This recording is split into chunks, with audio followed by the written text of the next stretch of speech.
Hello friends जैसा कि आप सभी को पता है जो आपका नेक्स्ट सीटेट का एग्ज़ाम है जो कि 7 जुलाई को होने वाला है, जिसके लिए हम लोग यहाँ पर सीडीपी पेपर 1 और पेपर 2 दोनों के प्रीवियस ईयर क्वेश्चन पर देखने वाले हैं जो कि आपके एग्ज़ाम के लिए इंपॉर्टेंट है।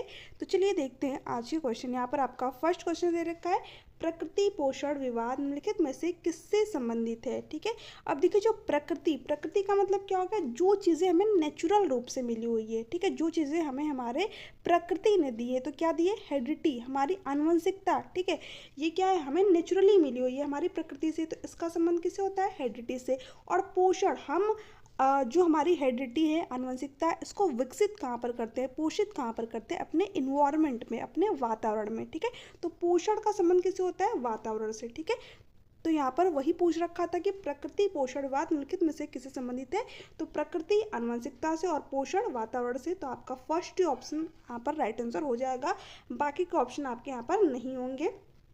ठीक है, फर्स्ट ऑप्शन करेक्ट है।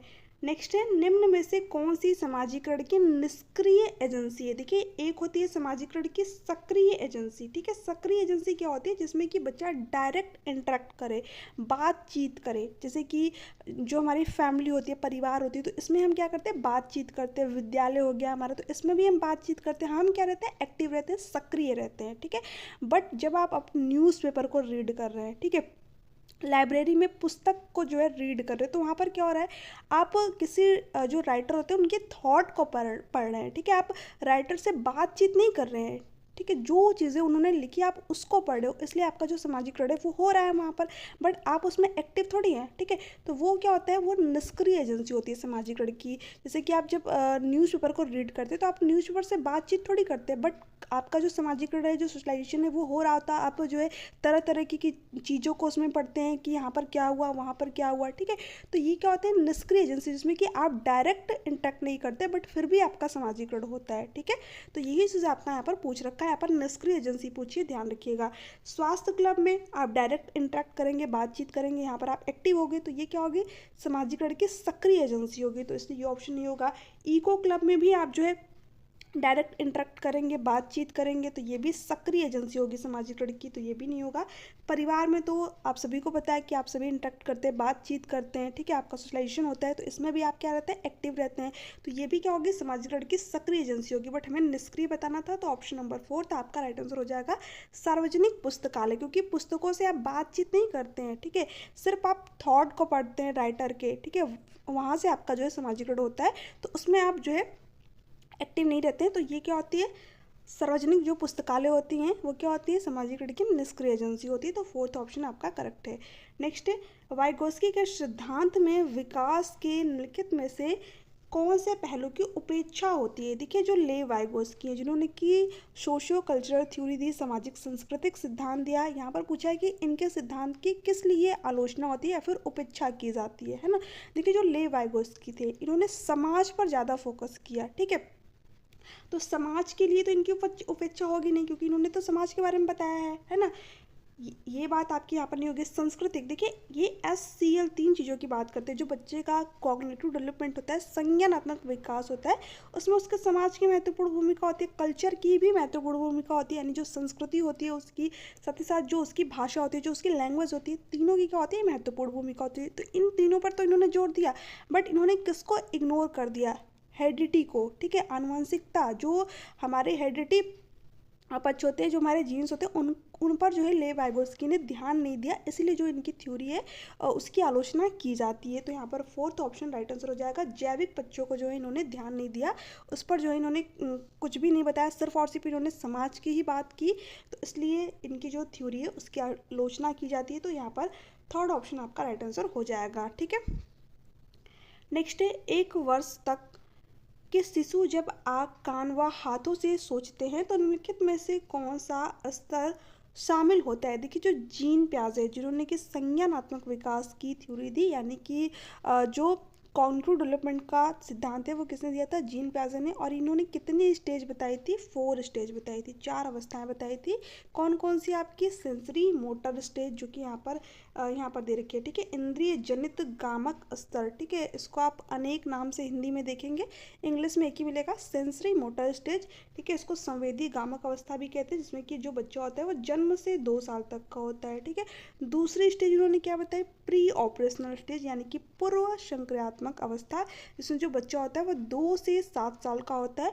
और तीसरी इन्होंने क्या बताई, मूर्त संक्रियात्मक अवस्था, जिसमें जो बच्चा होता है वो 7 से 11 साल तक का होता है, ठीक है। और लास्ट स्टेज है इनकी क्या, फॉर्मल ऑपरेशनल स्टेज यानी कि अमूर्त संक्रियात्मक अवस्था, जिसमें कि बच्चा 11 एवं होता है या फिर 11 से 15 साल तक का भी आप इसको कह सकते हैं, ठीक है। अब जो क्वेश्चन में दे रखा है आपको यहाँ पर क्या दे रखा है, जब आँख व कान हाथों से सोचता है, यानी बच्चा क्या कर रहा है, अपनी ज्ञान इंद्रियों से सोच रहा है, ठीक है। जो 5 ज्ञान इंद्रियाँ होती है उनका यूज करके बच्चा जो है थिंकिंग कर रहा है, सोच रहा है, किसी चीज़ के बारे में जान रहा है, तो वो बच्चा कौन से स्तर पर होगा, कौन से स्टेज में होगा, तो कौन से स्तर पर होगा, सेंसरी मोटर स्टेज। इसका नाम ही है इंद्रिय जनित गामक अवस्था, यानी इसमें बच्चा क्या करेगा, जो उसके 5 सेंसेस होते हैं, जो 5 ज्ञान इंद्रियाँ होती है उनका यूज़ करके, उनका प्रयोग करके चीज़ों को सीखता है। तो यहाँ पर थर्ड ऑप्शन आपका राइट आंसर हो जाएगा। इसमें जो बच्चा होता है कितने साल का होता है, जन्म से 2 साल तक का होता है, ठीक है। तो आपका थर्ड ऑप्शन करेक्ट है। नेक्स्ट है, अब देखिए यहाँ पर क्वेश्चन पूछा है, निम्नलिखित में से कौन से सामाजिकरण के द्वितीय कारक है। अभी मैंने आप लोगों को सामाजिकरण की एजेंसी के बारे में बताया, सक्रिय एजेंसी और निष्क्रिय एजेंसी, बट यहाँ पर कारक पूछा हुआ है, ठीक है। देखिए जो सामाजिकरण के कारक होते हैं ये भी 2 होते हैं, एक होता है आपका प्राथमिक कारक और एक होता है आपका द्वितीय कारक, यानी कि प्राइमरी सोशलाइजेशन और सेकेंडरी सोशलाइजेशन, ठीक है। देखिए प्राइमरी सोशलाइजेशन क्या होता है, यानी प्राथमिक सामाजिकरण क्या होता है, जहाँ से बच्चे की सामाजिकरण की प्रक्रिया स्टार्ट होती है। जैसे कि बच्चा अपने परिवार में जन्म लेता है, ठीक है, अपने माता पिता से बातचीत करता है, अपने भाई बहन से, जो भी परिवार के सदस्य रहते हैं उनसे क्या करता है, इंटरेक्ट करता है, बातचीत करता है, और वहाँ से उसका जो है सामाजिकरण होता है, ठीक है। तो जो प्राथमिक कारक होता है सामाजिकरण का वो क्या होता है, परिवार होता है, क्योंकि परिवार क्या समाज का मिनिएचर वर्जन होता है, छोटा स्वरूप होता है, ठीक है। इसके बाद बच्चा स्कूल जाता है परिवार के बाद, ठीक है, फिर वहाँ से उसका सामाजिकरण होता है, औपचारिक प्रक्रिया, फॉर्मल एजुकेशन तो उसको जो है विद्यालय से ही मिलती है, ठीक है। इसके साथ साथ बच्चा जो है समाज से इंटरेक्ट करता है, मीडिया से इंटरेक्ट करता है, तो ये क्या होते हैं, सामाजिकरण के द्वितीय कारक होते हैं, क्योंकि बच्चा परिवार के बाद इन जगहों से चीज़ों को सीखता है, ठीक है। तो आई होप कि आपको यहाँ पर समझ में आ गया होगा। तो देखिए द्वितीय कारक आपसे यहाँ पर पूछा है, तो विद्यालय क्या हो जाएगा, द्वितीय कारक होगा, क्योंकि बच्चा परिवार के बाद यहाँ इंटरेक्ट करता है। मीडिया क्या होगा, द्वितीय कारक के अंतर्गत आएगा, ठीक है। किताबें भी क्या होंगी, द्वितीय कारक के अंतर्गत आएंगी, ठीक है। बट जो माता पिता हैं ये क्या होगा, प्राथमिक कारक के अंतर्गत आएंगे, क्योंकि यहाँ से ही बच्चे के सामाजिकरण की प्रक्रिया स्टार्ट हुई है, तो ये द्वितीय कारक नहीं होंगे, प्राथमिक कारक होंगे। तो डी तो आपका यहाँ पर नहीं होगा, तो डी देखिए इसमें भी दे रखा था, इसमें भी दे रखा था, तो यहाँ पर सिंपली आप अपने आंसर तक आ सकते थे, ठीक है। तो यहाँ पर ए बी सी आपका राइट आंसर हो जाएगा। जो किताबें हैं ये क्या है, सामाजिकरण की द्वितीय कारक है, विद्यालय भी द्वितीय कारक है, और मीडिया भी क्या है, द्वितीय कारक है, सेकेंडरी सोशलाइजेशन है। तो आपका यहाँ पर फोर्थ ऑप्शन राइट आंसर हो जाएगा। अब देखिए फिर से जीन पियाजे से क्वेश्चन यहाँ पर बना हुआ है, जीन पियाजे के संज्ञानात्मक विकास के सिद्धांत के अनुसार किस अवस्था में बच्चे अधिकांश संक्रियाओं पर क्रियाएं करने लगते हैं और उनमें परिकल्पित निगमनात्मक सोच विकसित हो जाती है, ठीक है। अब देखिए जो पहली स्टेज मैंने आप लोगों को बताई थी इंद्रिय गामक अवस्था, ठीक है, उसका मैंने आप लोगों को नाम भी बताया था। एक और होता है संवेदी गामक अवस्था, सेंसरी मोटर स्टेज। तो इसलिए मैं आप लोगों को बोलती हूँ कि जो स्टेज है इनको आप इंग्लिश में ही याद करके रखिए, क्योंकि हिंदी में वर्ड चेंज हो जाते हैं। जैसे कि देखिए यहाँ पर, वहाँ पर लिखा था इंद्रिय गामक जनित अवस्था, ठीक है, यहाँ पर लिख दिया संवेदीय गामक, ठीक है। ये पहली ही स्टेज है, सेंसरी मोटर स्टेज, ठीक है। और ये आपकी जो है जीन पियाजे की दूसरी वाली स्टेज है प्री ऑपरेशनल स्टेज, और ये तीसरी कॉन्क्रीट ऑपरेशनल, और ये लास्ट वाली फॉर्मल ऑपरेशन, जिसके बारे में मैंने आप लोगों को अभी बताया, ठीक है। अब देखिए जो पियाजे की फोर्थ स्टेज है फॉर्मल ऑपरेशनल स्टेज, यानी कि औपचारिक संक्रियात्मक अवस्था, जिसमें कि जो बच्चा होता है वो 11 से 15 साल तक का होता है। इसमें बच्चा परिकल्पित निगमनात्मक तर्क कर लेता है, जैसे कि जो मैथ में सिद्ध करने वाले, प्रूव करने वाले क्वेश्चन होते हैं उनको सॉल्व कर लेता है, ठीक है, नियम जो है समझने लगता है। तो इस तरीके की जो चीज़ें होता है बच्चा फॉर्मल ऑपरेशनल स्टेज में करने लगता है। देखिए इसका नाम ही है, ठीक है, इसको अमूर्त संक्रियात्मक अवस्था भी कहते हैं, ठीक है। हिंदी में अलग अलग नाम देखने को मिलेगा। तो इसको अमूर्त संक्रियात्मक अवस्था भी कहते हैं। तो अमूर्त का मतलब क्या हो गया, जो चीज़ें बच्चे के सामने नहीं होती उसके बारे में भी सोच पाना, ठीक है, अमूर्त चीज़ें। तो यहाँ पर फोर्थ ऑप्शन आपका राइट आंसर हो जाएगा। नेक्स्ट है, अब देखिए यहाँ पर क्या दे रखा है, विविध पृष्ठभूमि से आए शिक्षार्थियों वाली कक्षा में अध्यापक को क्या करना चाहिए। परीक्षा में उनके निष्पादन के आधार पर विद्यार्थियों के समूह बनाने चाहिए, ठीक है। देखिए कभी भी विद्यार्थियों को अलग नहीं करना चाहिए, ठीक है, क्योंकि जो इंक्लूसिव एजुकेशन ये सभी प्रकार के बच्चों को समाहित करने की बात करती है, ठीक है, इनको अलग करने की बात नहीं करती है।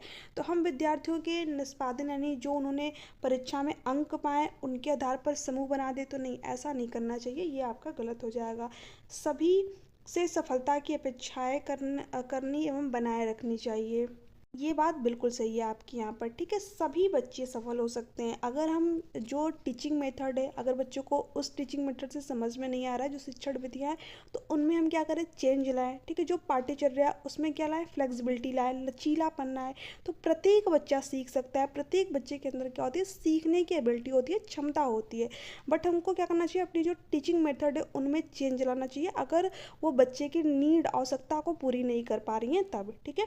तो ये बात आपकी बिल्कुल सही है कि प्रत्येक बच्चा जो है सीख सकता है, ये एक टीचर को भावना लेकर के चलनी चाहिए, ठीक है। तो यहाँ पर सेकंड ऑप्शन करेक्ट है। विद्यार्थियों के सामाजिक आर्थिक प्रसंग के आधार पर उनका वर्गीकरण करना चाहिए। देखिए वर्गीकरण अभी मैंने आप लोगों को बताया नहीं, हमें छात्र किसी भी पृष्ठभूमि से आता है, ठीक है, किसी भी प्रकार का छात्र है, उसको क्या करना चाहिए, नियमित विद्यालय में एजुकेशन प्रोवाइड करनी चाहिए। यही बात आपकी इंक्लूसिव एजुकेशन कहती है, उनका वर्गीकृत नहीं करना है हमको, नामांकित नहीं करना चाहिए उनको, ठीक है। तो ये आपका निगेटिव वर्ड होता है, तो ये ऑप्शन नहीं होगा। मानकीकृत पाठ्यचर्या और आकलन की विधियों को अपनाना चाहिए। देखिए मानकीकृत का मतलब क्या होता है, बिल्कुल फिक्स्ड कर देना, जो फिक्स्ड पाठ्यचर्या है, ठीक है। नहीं, पाठ्यचर्या कैसा होना चाहिए, लचीला होना चाहिए, फ्लेक्सिबल होना चाहिए, जैसे बच्चे की नीड है उसके अकॉर्डिंग हम क्या करें, चीज़ों में चेंज लाएं, ठीक है। तो ये ऑप्शन भी नहीं होगा, यहाँ पर सेकंड ऑप्शन आपका करेक्ट आंसर हो जाएगा। नेक्स्ट है, रचनात्मक आकलन कब किया जाता है, केवल सत्र के आरंभ में। देखिए जो फॉर्मेटिव असेसमेंट है ये केवल सत्र के आरंभ में या फिर अंत में नहीं किया जाता है, ये क्या किया जाता है, पूरे सत्र के दौरान किया जाता है, ठीक है। तो यहाँ पर आरंभ में या फिर अंत में लिखा हो तो वो ऑप्शन आपका नहीं होगा, सभी विद्यार्थियों के लिए पूरे सत्र के दौरान, ये बात बिल्कुल सही है आपकी यहाँ पर, ठीक है। जो फॉर्मेटिव असेसमेंट होता है, रचनात्मक आकलन होता है, ये पूरे सत्र के दौरान किया जाता है, बच्चा कितना सीख पाया, कहाँ पर उसके सीखने में कमी रह गई है, किस टीचिंग मेथड का हमें यूज़ करना है, ये सारी चीज़ें जो है हमें फॉर्मेटिव असेसमेंट से पता चलती हैं। तो ये बात बिल्कुल सही है, केवल सत्र के अंत में। तो अभी मैंने आप लोगों को बताया, कभी भी आपको ऑप्शन में दिया हो कि सत्र के आरंभ में, सत्र के अंत में और फॉर्मेटिव असेसमेंट की बात की गई है, तो वो ऑप्शन नहीं होगा, ठीक है। केवल उन विद्यार्थियों के लिए जो अधिगम चुनौतियों से जूझ रहे हैं। देखिए नहीं, हमें सभी बच्चों को जो है एक साथ लेकर के चलना है, तो ये ऑप्शन नहीं होगा। वैसे भी जो केवल वर्ड होता है, ठीक है, ओनली वर्ड क्या होता है आपका, निगेटिव वर्ड होता है। बट ध्यान रखिएगा, आप टैग वर्ड का यूज़ तभी करिए जब आपने प्रीवियस ईयर क्वेश्चन पेपर को सॉल्व किया हो, क्योंकि वहाँ से पता चलता है आपको कि कहाँ पर आपको टैग वर्ड का यूज़ करना है और कहाँ पर नहीं करना है, ठीक है। अगर आपने प्रीवियस ईयर क्वेश्चन पेपर को बिना सॉल्व किए सिर्फ टैग वर्ड को पढ़ के गए आप अपने एग्जाम में, तो आपसे क्वेश्चन जो है गलत होंगे वहाँ पर, ठीक है। तो इसलिए प्रीवियस ईयर क्वेश्चन पेपर को सॉल्व कीजिए, इससे आपको पता चलेगा कहाँ पर टैग वर्ड का यूज़ करना है और कहाँ पर नहीं करना है और किस तरीके से यूज़ करना है, ठीक है। तो यहाँ पर आपका सेकंड ऑप्शन राइट आंसर हो जाएगा। नेक्स्ट है, अब देखिए यहाँ पर क्या दे रखा है, बाधिता से जूझते विद्यार्थियों के साथ शिक्षण करते समय किस विधि माध्यम के प्रयोग से बचना चाहिए, ठीक है। क्या दे रखा है, श्यामपट्ट पर लिखित विषय वस्तु की मौखिक रूप से व्याख्या करना। बिल्कुल सही बात है, अगर बच्चा दृष्टिबाधित है, ठीक है, उसको चीज़ें दिखाई नहीं दे रही है, तो ऐसे में जो टीचर चीज़ों को लिख रहा है श्यामपट्ट पर, उसको क्या करे, साथ साथ में उसकी व्याख्या दे, ठीक है। तो इससे क्या होगा, बच्चा देख नहीं पा रहा है बट सुन तो सकता है, तो चीज़ों को समझ पाएगा। बट हमसे क्वेश्चन में क्या पूछा था, किसके प्रयोग से बचना चाहिए, ठीक है, ये प्रयोग तो करना चाहिए, तो ये ऑप्शन नहीं होगा आपका यहाँ पर। स्पर्शग्राही मानचित्र देना। देखिए जो दृष्टिबाधित छात्र होते हैं उनके लिए क्या किया जाता है, जो स्पर्श करने वाली चीज़ें होती है वो उनको प्रोवाइड की जाती है, जैसे कि ब्रेल लिपि हो गई, ठीक है, ताकि बच्चा स्पर्श करके चीज़ों को सीख सके, तो ये भी करना चाहिए, ठीक है। बट हमसे क्वेश्चन में पूछा है किससे बचना चाहिए, तो ये भी आपका ऑप्शन नहीं होगा।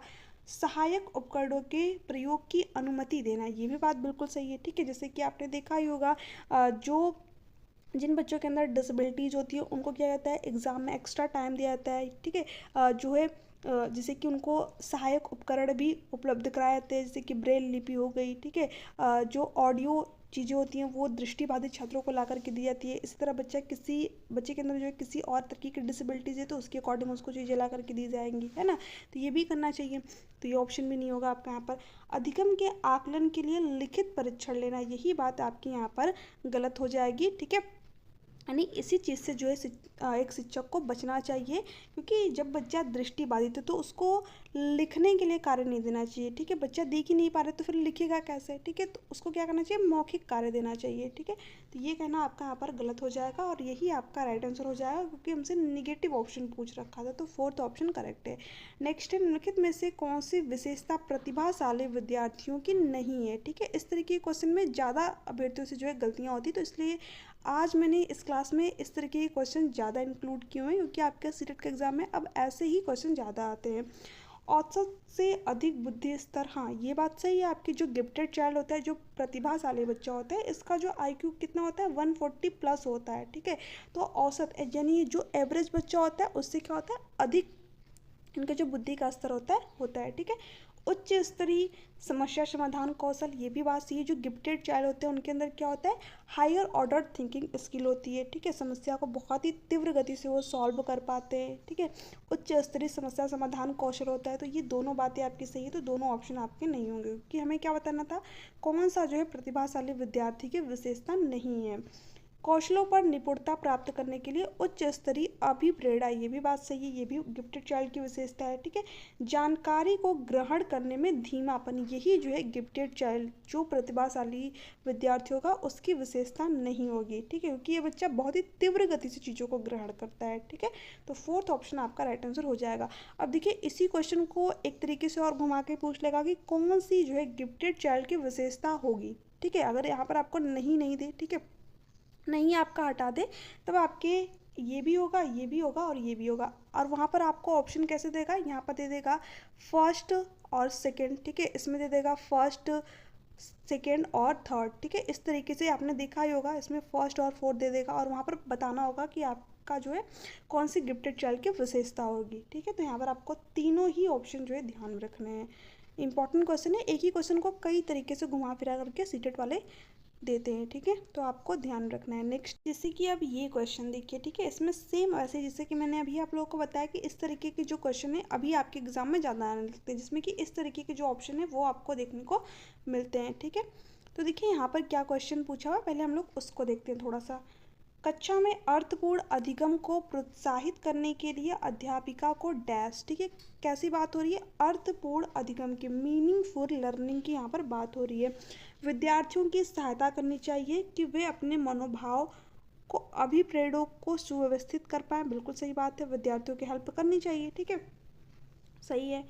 विद्यार्थियों को उनके प्रदर्शन के आधार पर वर्गीकृत और नामांकित करके उनकी योग्यता आधारित समूह बनाने चाहिए, ये कहना आपका बिल्कुल गलत हो जाएगा। हमें विद्यार्थियों के योग्यता आधारित समूह नहीं बनाने, उनको वर्गीकृत नहीं करना है, तो सेकंड ऑप्शन आपका यहाँ पर नहीं होगा। ठीक है, अब देखिए सेकंड जब आपका नहीं होगा तो देखिए इसमें भी सेकंड दे रखा है और किसमें दे रखा है, यहाँ पर इसमें भी सेकंड दे रखा है। थोड़ा सा मैं इसको जूम करती हूँ, 1 मिनट। ठीक है, देखिए यहाँ पर इसमें भी डी ऑप्शन में भी सेकंड दे रखा है और इसमें भी बी ऑप्शन में भी सेकंड दे रखा है, तो ये 2 ऑप्शन तो आपके यहाँ पर नहीं होंगे। अब हमें ए और सी में से बताना है। ठीक है, अब देखिए इसमें फर्स्ट और थर्ड दे रखा है, इसमें भी फर्स्ट और थर्ड दे रखा है, तो हमें इन दोनों को तो चेक करने की ज़रूरत ही नहीं, क्योंकि दोनों में हम सिर्फ 5 ऑप्शन को चेक करेंगे और हमें अपना राइट आंसर पता चल जाएगा। कक्षा में विविधता की उपेक्षा करके शिक्षण की मानक विधियों को अपनाना चाहिए। देखिए कभी भी कक्षा में जो विविधता होती है उसकी उपेक्षा नहीं करनी चाहिए। ठीक है, क्योंकि जो विविधता होती है, ठीक है, क्योंकि भारत का एक विविधताओं में एकता का देश है। यहाँ पर अनेक प्रकार के लोग हैं, अनेक संस्कृति के लोग हैं, अनेक जो है समाज के लोग हैं, तो क्या हम इनकी उपेक्षा करते हैं? नहीं, ये तो हमारे लिए एक संसाधन है, अच्छी बात है। ठीक है, क्योंकि हमें अलग अलग लोगों के सामाजिक कल्चर के बारे में जानने को मिलता है, ठीक है, उनके समाज के बारे में, उनके कल्चर के बारे में, उनकी भाषा के बारे में जानने को मिलता है। तो ये क्या है, हमारे लिए एक संसाधन है। तो इसी तरह एक क्लासरूम में जब अलग अलग समाज के बच्चे आएंगे, अलग अलग संस्कृति के बच्चे आएंगे, तो वो हमारे लिए क्या होगा, एक संसाधन होगा, ठीक है। तो हमको एक संसाधन के रूप में इस चीज़ को देखना चाहिए, उसकी उपेक्षा नहीं करनी चाहिए। तो ये ऑप्शन आपका यहाँ पर नहीं होगा, ठीक है। अब देखिए यहाँ पर दे रखा है फोर्थ वाला, तो ये ऑप्शन नहीं होगा, ये तो पहले ही आपका कट गया था। तो क्या होगा, फर्स्ट और थर्ड। ये तो मैंने इसलिए आपको यहाँ पर बताया था कि आपके एग्जाम में टाइम बचे, आप जो है क्योंकि टाइम आपके पास होता नहीं है, तो आपको जल्दी जल्दी आंसर जो है वहाँ पर चूज़ करने रहते हैं, क्योंकि मैथ के जो क्वेश्चन होते हैं उसमें टाइम लगता है, ठीक है। तो इसलिए इस तरीके से जो है आपको अपने राइट आंसर तक पहुंचना है। आप फर्स्ट देखें यहाँ पर, ठीक है, सेकंड आपका यहाँ पर था ही नहीं, और इसमें भी देखा आपने कि फर्स्ट और थर्ड था, तो इसलिए हमें फर्स्ट थर्ड को देखने की ज़रूरत ही नहीं पड़ी, हम डायरेक्ट 5 को चेक करेंगे, सॉरी 4th को चेक करेंगे, क्योंकि दोनों में थर्ड था, ठीक है। तो आई होप कि ये क्वेश्चन आपको यहाँ पर समझ में आया होगा। चलिए हम लोग थर्ड को भी देख लेते हैं क्या दिया था। विद्यार्थियों में संवाद और परिचर्चा को प्रोत्साहित करना चाहिए, जिससे वो बहुपरिप्रेक्ष्य करने में सशक्त हो। बिल्कुल सही बात है, ठीक है। विद्यार्थियों में क्या करना चाहिए, संवाद परिचर्चा को प्रोत्साहित करना चाहिए, ताकि बच्चे एक दूसरे के समाज के बारे में जान पाए, संस्कृति के बारे में जान पाए, ठीक है। तो ऐसे में क्या होता है, बच्चे का जो संज्ञानात्मक विकास बेहतर होता है, बच्चा अनेकों कौशल सीखता है, उसकी स्किल डेवलप होती है, ठीक है। तो दोनों बातें आपके यहाँ पर सही थी, तो फर्स्ट और थर्ड आपका यहाँ पर राइट आंसर था। अब देखिए यहाँ पर क्या दे रखा है, ये कुछ क्वेश्चन है, थोड़े से लेंदी क्वेश्चन है, तो इसलिए आपको थोड़ा सा यहाँ पर देखने में प्रॉब्लम हो रही होगी, बट फिर भी मैं कोशिश कर रही हूँ कि आपको क्लियर दिखे, ठीक है। प्रतिकूल परिस्थितियों और वंचित पृष्ठभूमि वाले अधिगमकर्ताओं को संबोधित करने के लिए निम्नलिखित में से कौन सी पद्धति नहीं है, सॉरी कौन सी पद्धति प्रभावशाली नहीं है, ठीक है। विद्यार्थियों को संतुलित चुनौतीपूर्ण लक्ष्यों के लिए अभिप्रेरित करना और उपयुक्त शिक्षण सहायता उपलब्ध कराना, ये तो प्रभावशाली पद्धति होगी। तो ये ऑप्शन नहीं होगा आपका, क्योंकि जब हम विद्यार्थियों को चुनौतीपूर्ण लक्ष्य के लिए अभिप्रेरित करते तो बच्चा क्या होता है, एक्टिव होता है, सक्रिय होता है, ठीक है। कार्यकलापों के लिए सहयोगी समूह बनाना और विद्यार्थियों को एक दूसरे के समर्थन के लिए प्रोत्साहित करना। अभी मैंने आप लोगों को बताया, जब बच्चा एक दूसरे से संवाद करता है, वार्तालाप करता है, तो वो क्या होता है, उससे बच्चे की जो स्किल होती है वो डेवलप होती है। तो ये दोनों बातें आपकी सही हैं, तो ये दोनों ऑप्शन नहीं होंगे, क्योंकि हमसे पूछा था कौन सी प्रभावशाली पद्धति नहीं है, नेगेटिव ऑप्शन को आपको यहाँ पर बताना है। अधिगमकर्ताओं से बातचीत करके उनकी आवश्यकताओं और उनके सम्मुख आई चुनौतियों को समझना, ये भी बात सही है। ये भी क्या होगी, प्रभावशाली पद्धति होगी। जब टीचर एक बच्चे से कनेक्ट होगा, उसके जो है आवश्यकताओं को समझेगा, तो वहाँ पर बच्चा जो है सारी चीज़ें अपनी जो भी यहाँ पर भी उसको दिक्कत आ रही है वो टीचर के सामने बताएगा, ठीक है। तो ये भी सही है, ठीक है। तो तीनों बातें आपकी सही है, तो इसलिए तीनों ही नहीं होंगे आपको, क्योंकि हमें बताना था कौन सी प्रभावशाली पद्धति नहीं है, ठीक है। तो ए कट गया, बी कट गया, सी कट गया, यहाँ पर डी ऑप्शन करेक्ट होगा। अधिगमकर्ताओं को विद्यालय के बाहर ट्यूशन पढ़ने के लिए कहना, जिससे कि अध्यापक को उन पर ध्यान न देना पड़ा, यही जो है कहना आपकी प्रभावशाली पद्धति नहीं होगी। तो डी ऑप्शन आपका करेक्ट होगा, ठीक है। चलिए थर्ड को देखते हैं। बच्चों के अधिगम में शारीरिक स्वास्थ्य और संवैगिक स्वास्थ्य डैश, यहाँ पर ऑप्शन दे रखा है का कोई आपसी संबंध नहीं होता, ये कहना तो बिल्कुल गलत हो जाएगा। कि भूमिका नगण्य होती है, का कोई प्रभाव नहीं होता। तो तीनों बातें तो एक ही कह रखी है, तो तीन ऑप्शन तो आपके सही नहीं होंगे, एक ही ऑप्शन आपका सही होगा कि महत्वपूर्ण भूमिका होती है। ऑप्शन नंबर डी आपका यहाँ पर करेक्ट है। थोड़ा समझिए इस चीज़ को कैसे। देखिए, जो बच्चे का शारीरिक स्वास्थ्य होता है, ठीक है, यानी और साथ ही साथ जो उसके संवेगात्मक अवस्था होती है, इमोशनल जो स्टेज होती है, जैसे कि जो विकास के क्षेत्र होते हैं वो कितने होते हैं आप सभी को पता है, 4 होते हैं, ठीक है। वैसे तो 3 ही होते हैं, क्योंकि हम सोशियो इमोशनल को एक ही में काउंट करते हैं, ठीक है। देखिए, एक होता है आपका शारीरिक विकास, फिजिकल डेवलपमेंट, एक होता है आपका कॉग्निटिव डेवलपमेंट यानी संज्ञानात्मक विकास, और एक होता है सामाजिक विकास और संवेगात्मक विकास। तो अगर बच्चे का जो है फिजिकल डेवलपमेंट अच्छी तरीके से नहीं हो पाया, तो जो उसका संज्ञानात्मक विकास है वो चीज़ उस पर भी इफेक्ट डालेगी, प्रभावित करेगी उस चीज़ को, ठीक है। और उसके सामाजिक विकास को भी प्रभावित करेगी, और कहीं ना कहीं उसके इमोशनल डेवलपमेंट को भी प्रभावित करेगी। तो ये क्या हुए, ये आपस में क्या होते हैं, इंटर रिलेटेड होते हैं, अंतर संबंधित होते हैं। एक पक्ष जो है दूसरे पक्ष पर प्रभाव डालता है, ठीक है। तो यहाँ पर वही पूछ रखा था कि बच्चों के अधिगम में शारीरिक स्वास्थ्य और संवैगिक अवस्था क्या होती है, एक महत्वपूर्ण भूमिका होती है। ठीक है, तो आपका डी ऑप्शन है आपका करेक्ट है, क्योंकि लर्निंग से रिलेट करके पूछा हुआ था। तो देखिए, अगर बच्चे का शरीर स्वस्थ नहीं होगा, अगर बच्चे का पेट भरा नहीं होगा, ठीक है, एक तरीके से बच्चा जो है कुपोषण का शिकार होगा, तो क्या वो अच्छी तरीके से चीज़ों को सीख पाएगा? नहीं सीख पाएगा। ठीक है, अगर बच्चा जो है इमोशनली रूप से अच्छा नहीं होगा, अच्छा फील नहीं करेगा क्लासरूम में, तो क्या वो चीज़ों को अच्छी तरीके से सीख पाएगा? नहीं सीख पाएगा। आप खुद सोचिए, जब आप बहुत ज़्यादा गुस्से में होते हो, ठीक है, या फिर बहुत ज़्यादा आप जब जैसे कि इमोशनली रूप से ठीक नहीं होते, तो क्या आप उस टाइम चीज़ों को सीख पाते हैं? नहीं सीख पाते हैं। ठीक है, क्यों? क्योंकि ये क्या करता है, हमारे ऊपर इफेक्ट डालता है, प्रभाव डालता है। ठीक है, तो बच्चे का अधिगम तभी अच्छी तरीके से हो पाएगा जब वो इमोशनली रूप से ठीक हो, अच्छा हो, स्वस्थ फील करे। ठीक है, साथ ही साथ जो है शारीरिक विकास भी उसका अच्छा हो, शारीरिक रूप से बच्चा स्वस्थ फील करे अपने आप को, तो उसका जो लर्निंग है वो अपने आप ही अच्छी होगी। ठीक है, तो आपका डी ऑप्शन राइट आंसर यहाँ पर हो जाएगा। कहा भी जाता है कि स्वस्थ शरीर में ही स्वस्थ मस्तिष्क का विकास होता है, स्वस्थ दिमाग का विकास होता है। आपने ये सुना ही होगा। ठीक है, चलिए नेक्स्ट क्वेश्चन की बात करते हैं। कक्षा में प्रभावशाली अधिगम के लिए डैश वातावरण की रचना करनी चाहिए बजाय वातावरण के। ठीक है, अब देखिए, कक्षा में कैसा अधिगम करना है? प्रभावशाली अधिगम करना है, इफेक्टिव लर्निंग करनी है। तो ऐसे में हमें क्या करना चाहिए? भयावह वातावरण का जो है रचना करनी चाहिए? नहीं, ये तो नहीं होगा आपका। प्रतिस्पर्धी यानी कंपटीशन वाले वातावरण की रचना करनी चाहिए? नहीं, ये भी नहीं होगा। अब यहाँ पर रख कर देखिए, ठीक है, इसको यक्स मानिए और इसको वाई मानिए। ठीक है, अब यक्स की जगह आप ये जो ऑप्शन दिए हुए हैं आपको, इनको पुट करके देखिए। ठीक है, आपको आंसर खुद मिल जाएगा। ठीक है, क्या कहा है?